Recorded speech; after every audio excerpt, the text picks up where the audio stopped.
খবর পড়ছি ওয়েন্দিলা মুখার্জি। এরকম প্রতিদিনের টাটকা ও বাছাই করা তাজা খবর পেতে চ্যানেলটি সাবস্ক্রাইব করে বেল আইকনটি অবশ্যই ক্লিক করুন। শুরুতেই হেডলাইন।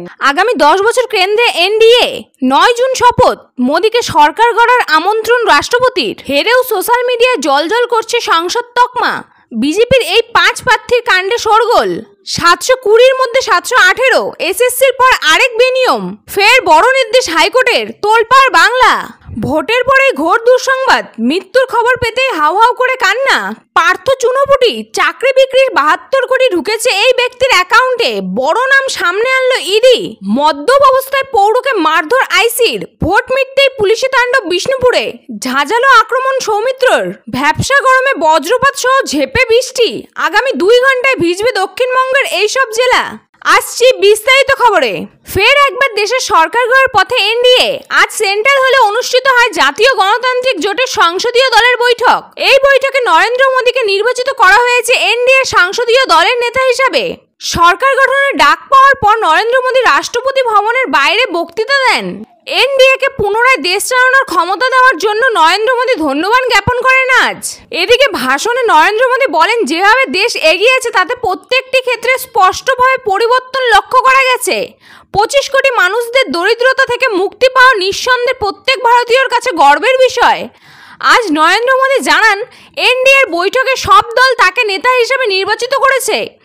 রাষ্ট্রপতি আগামী 9 জুন সন্ধ্যায় তাকে শপথ গ্রহণের কথা জানিয়েছেন। প্রধানমন্ত্রী নরেন্দ্র মোদী তৃতীয়বার সরকার গঠনের আনুষ্ঠানিক দাবি জানাতে রাষ্ট্রপতি দ্রৌপদী মুর্মুর কাছে আবেদন করলেন। রাষ্ট্রপতি ভবন থেকে বেরিয়ে শুক্রবার বিকালে সাংবাদিকদের সামনে সংক্ষিপ্তভাবে বক্তৃতা জানান তিনি। 1 দশকের প্রধানমন্ত্রীতে মোদী কখনো সাংবাদিক বৈঠক করেননি। শুক্রবার নিজের বক্তব্য জানালেন, প্রশ্নোত্তর পূর্বের মুখোমুখি হননি। সবাই উপস্থিত সকলের উদ্দেশ্যে নরেন্দ্র মোদী আজ বলেন, আমি অত্যন্ত দায়িত্ব নিয়ে বলছি, আগামী 10 বছর এনডিএ সরকারের আমরা সুশাসন, উন্নয়ন, জীবনযাত্রার মান অর্জন করব এবং এটি আমার ব্যক্তিগত স্বপ্ন। আমি যখন গণতন্ত্রের সমৃদ্ধির কথা ভাবি, আমি বিশ্বাস করি মধ্যবিত্ত জীবনে সরকারের হস্তক্ষেপ যত কম হবে ততই ভালো। আজকের প্রযুক্তির যুগে আমরা এটা করতে পারি। আমরা উন্নত ভারতের স্বপ্ন পূরণ করতে থাকব। দিলীপ ঘোষ থেকে অর্জুন সিং 2024 লোকসভা ভোটে পরাজিত হয়েছেন বিজেপির একাধিক হেভিওয়েট প্রার্থী, যাদের জয়ের সম্ভাবনা প্রবল বলে মনে করেছিলেন অনেকে। তারাই এবার সবুজ ঝড়ে বেসামাল হয়ে গিয়েছেন। ফলত এবার আর সংসদে যাওয়া হচ্ছে না তাদের। নামের পাশে আর সংসদ তকমাও নেই, কিন্তু সোশ্যাল মিডিয়ায় খুললে দেখা যাচ্ছে অন্য ছবি। বর্ধমান দুর্গাপুরের বিজেপি প্রার্থী তথা মেদিনীপুরের গতবারের সাংসদ দিলীপ ঘোষের এক্স হ্যান্ডেলে ঢু মারলে যেমন দেখা যাবে, এখনও সেখানে সংসদ লেখা রয়েছে। বর্ধমান দুর্গাপুরে পরাজিত হলেও এখনো অবধি নিজের এক্স হ্যান্ডেলের বায়ো কিন্তু আপডেট করেনি বিজেপির এই দাপুটে নেতা। গঙ্গার দুপারে 2 কেন্দ্রে ব্যারাকপুর এবং হুগলির সদ্য প্রাক্তন 2 সাংসদ অর্জুন সিং এবং লকেট চট্টোপাধ্যায় এক্স হ্যান্ডেল খুললেও দেখা যাচ্ছে একই ছবি। দুজনেই এবার নিজ নিজ কেন্দ্র থেকে পরাজিত হয়েছেন। ব্যারাকপুর থেকে পার্থ ভৌমিক এবং হুগলি থেকে রচনা বন্দ্যোপাধ্যায় সংসদে যাবেন এরা। তবে অর্জুন লকেটের এক্স হ্যান্ডেল বলছে এখনও তারা সংসদ। এদিকে এবারের ভোটের কোচবিহারে পদ্ম ফোটাতে ব্যর্থ হয়েছেন নিশীথ প্রামাণিক।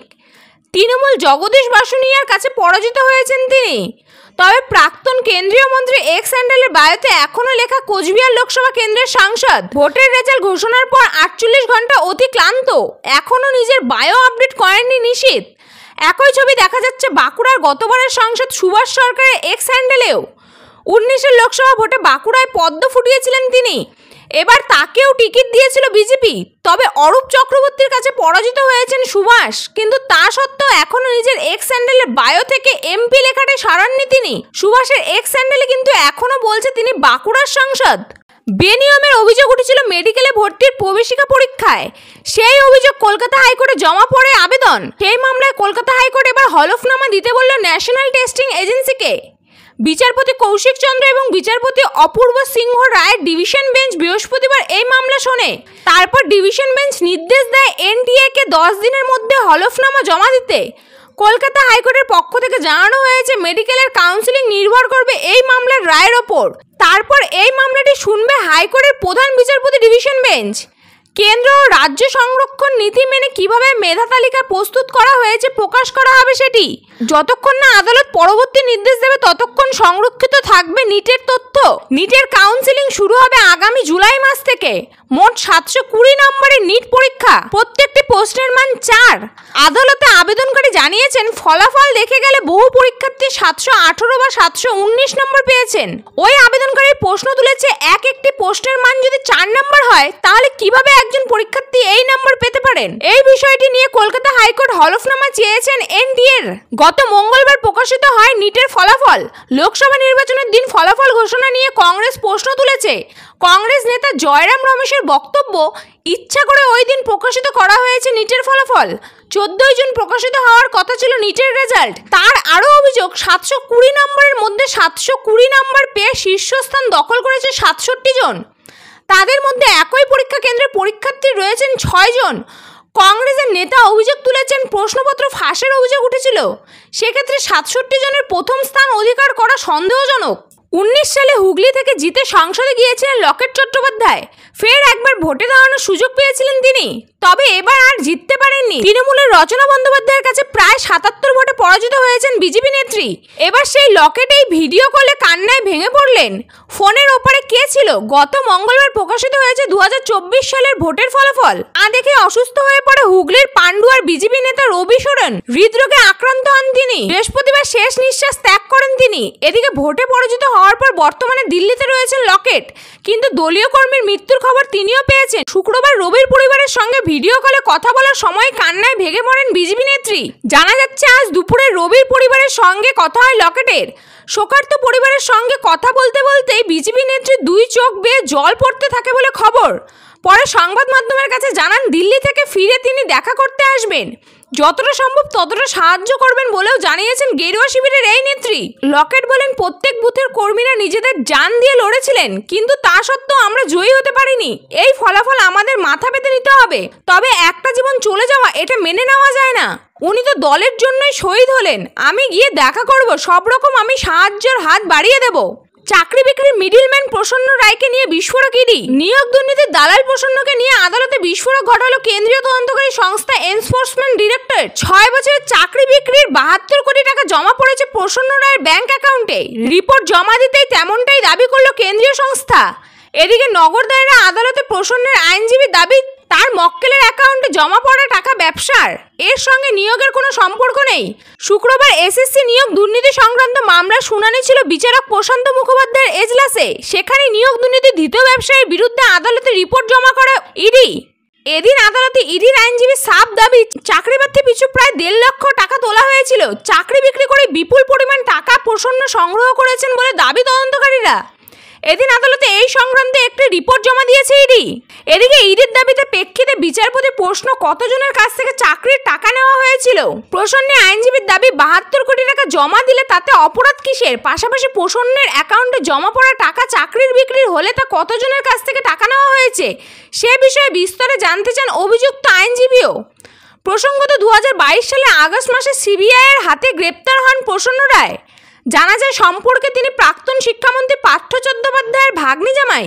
তার অফিসে তল্লাশি করে একের পর এক চাঞ্চল্যকর তথ্য উঠে আসে রং মিস্ত্রি থেকে দুবাইয়ের হোটেল মালিক। প্রসন্নের উল্লাখতির উত্থানেই কার্যত চোখ কপালে ওঠে গোয়েন্দাদের।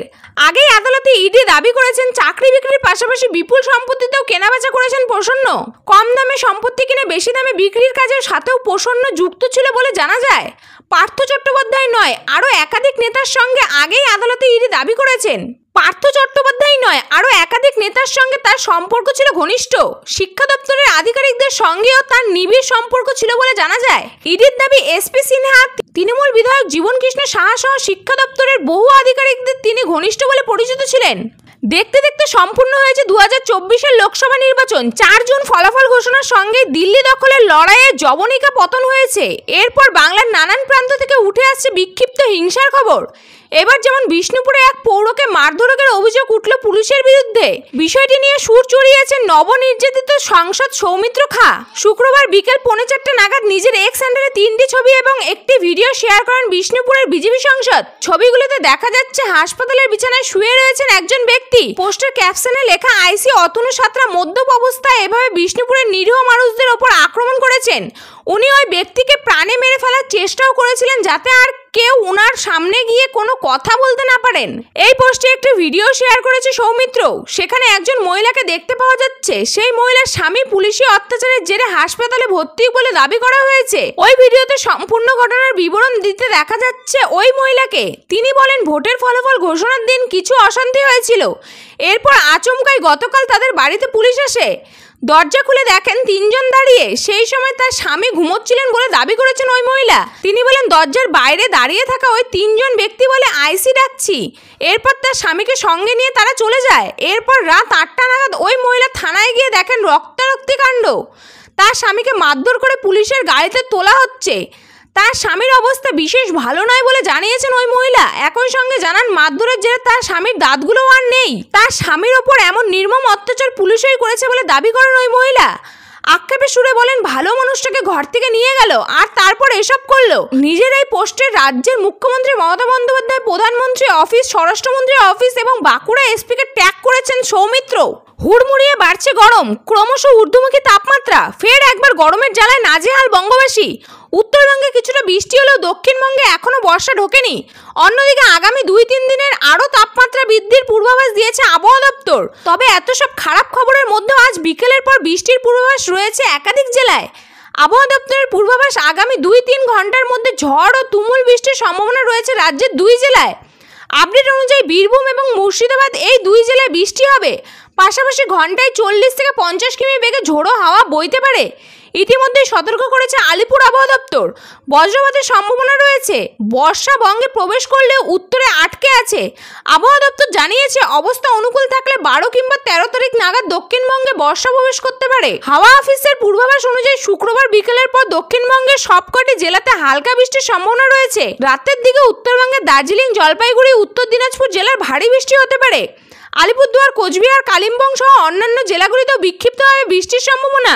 বৃষ্টির পাশাপাশি ঘন্টায় 40-50 কিমি বেগে বইতে পারে দমকা হাওয়া। সংবাদ শেষ হলো। এই ধরনের তাজা সংবাদের সাথে আপডেট থাকতে চ্যানেলটিকে সাবস্ক্রাইব করে বেল আইকনটি অবশ্যই ক্লিক করুন।